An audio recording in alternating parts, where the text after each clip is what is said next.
I am Cam Rogers. Hit me up on Twitter at Mr. Rogers99. This is the Cam Rogers Show, as you see on your screen, presented by AutoList.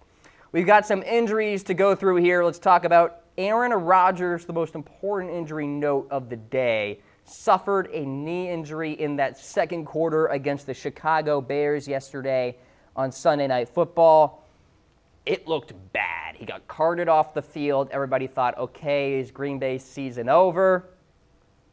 And then the guy comes back on the football field and orchestrates a comeback victory for the Green Bay Packers. They go on to take down their bitter rival, Chicago Bears.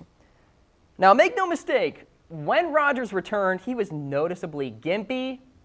His mobility was way worse than at the beginning of the football game. He's going through tests today. Now, he did tell NBC last night that he will be playing in Week 2 against the Minnesota Vikings, and that's kind of an important game there because the Vikings are a darn good team. And if Green Bay wants any chance at winning the division, the NFC North, they have to beat the Vikings at least once. Now, he did wear a compression sleeve in his return last night. Likely won't practice fully this week. The compression sleeve is usually an indication of swelling, of a sprain of some sort, so I'm sure we'll have more information as we go throughout the day here today, but it does not seem all too serious for Aaron Rodgers. Overall, crisis averted there. Who's the GOAT? Because Aaron Rodgers made a case for himself last night. Is it Rodgers? Is it Brady? Type away. R for Rodgers, B for Brady. I want to hear what you guys have to say about this.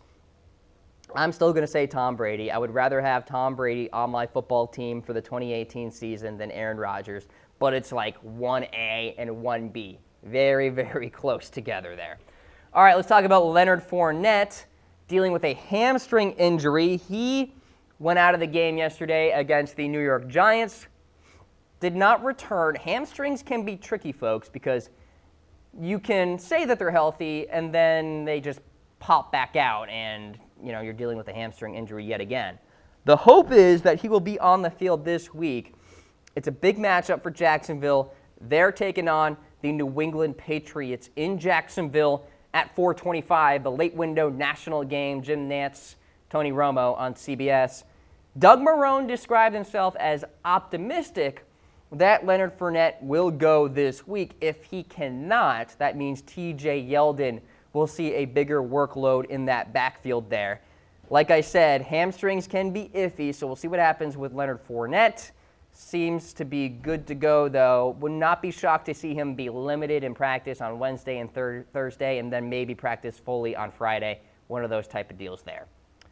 One of the trickier injuries out there, of course, is the concussion, because players go through the concussion protocol, and they got to pass a certain amount of tests and all of this.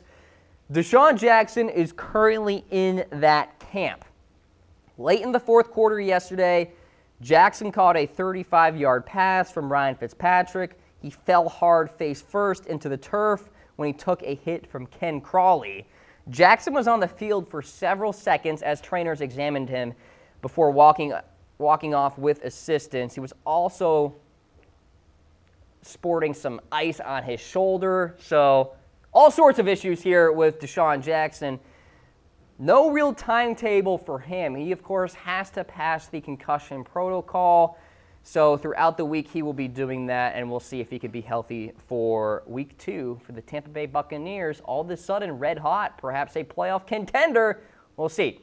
You guys are watching the Cam Rogers Show, presented by AutoList. Head to Autolist.com to browse the largest source of inventory on the web for all of those used and new car products out there, folks. Get it done. Download the top-rated mobile app for iPhone or Android today. Let's talk about Doug Baldwin here. MCL sprain on the knee that wasn't going to be the issue in 2018. So it's all sorts of bad news here for Doug Baldwin. Pete Carroll told reporters that Baldwin suffered an MCL sprain in that loss yesterday to the Denver Broncos. Baldwin had held out of most of the preseason with a knee injury. This is totally new. Carroll explained Baldwin said in August that his fickle knee, quote, won't be 100% healthy in 2018. Doug finished with 0 receptions on 1 target yesterday against the Denver Broncos. Not good news if you're a Seahawks fan or a Baldwin owner in fantasy football circles out there, because this guy, obviously one of the premier wide receivers in the NFL, a guy we don't talk about very often. We should, though, because you can get it done out of the slot. But this is not good news for him. So dealing with 2 injury issues at the same time on both knees. We'll see his long-term prognostications throughout the week. We'll see if he practices for Seattle this week as well. Let's talk about Marcus Mariota. He suffered an elbow injury against the Dolphins yesterday.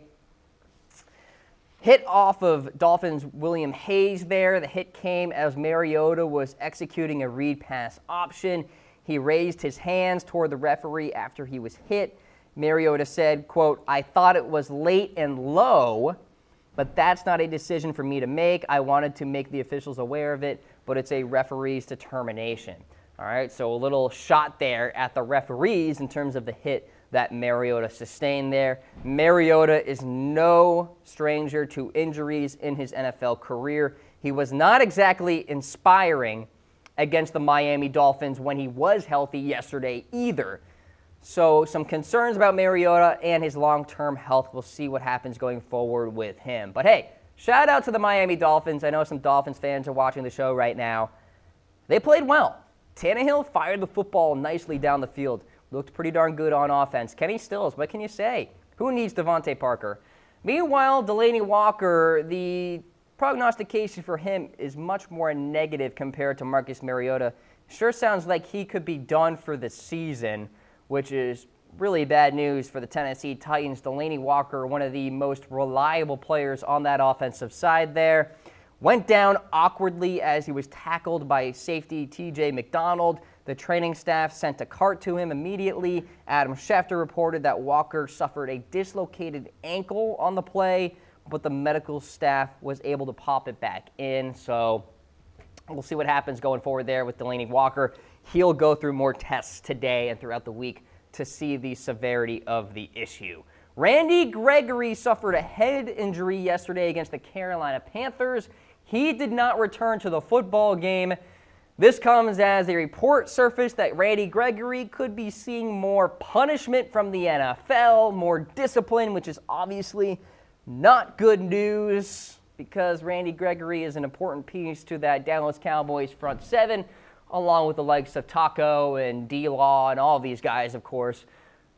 Randy Gregory just can't catch a break. I mean, this guy just can't play a full NFL season anymore because there's seemingly always an issue, whether it's an injury or whether it is a disciplinary issue as well. So we'll see what happens going forward with Randy. We'll keep you updated. And then finally, Greg Olsen, tight end for the Carolina Panthers, suffered a foot injury versus the Cowboys.